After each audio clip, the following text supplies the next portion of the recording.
आज मी दीदींची एक अंधश्रद्धा दूर केली. हाय, मी प्रतीक्षा आणि आज आम्ही गेलो होतो शॉपिंगला. ही शॉपिंग दिवाळीच्या आदल्या दिवशीची आहे. रात्री 10 वाजता आम्ही शॉपिंगला गेलो होतो. त्यामुळेच तुम्हाला शॉपमध्ये गर्दी दिसत नाही आहे. कराडमध्ये 10 म्हणजे खूप असतात.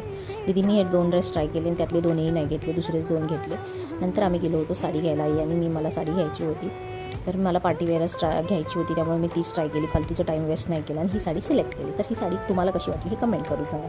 ही साडी माझ्या दिराकडनं दिवाळीसाठी मला घ्यायची होती, म्हणून एवढ्याला एक शॉपिंग. त्याच्यानंतर दीदींनी दिली आईस्क्रीमची ट्रीट. आणि तुम्ही पाहू शकता आम्ही एवढे सारे फ्लेवर घेतले होते आणि खूप छान होती तिथली आईस्क्रीम. घरी आल्यानंतर आम्ही मेहंदी काढली. तर दीदींची मेहंदी तुम्ही पाहू शकता. आणि दीदी झोपल्या होत्या आणि मी मेहंदी काढत होती. आणि ही आलिया भटवाली लग्नातली मेहंदी काढली.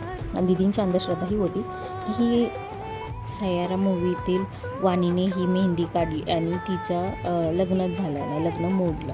म्हणून मी ही दीदींना माझ्या हातावर काढून दाखवले आणि ही अंधश्रद्धा दूर केली. ओके, बाय, भेटूया नेक्स्ट व्लॉग.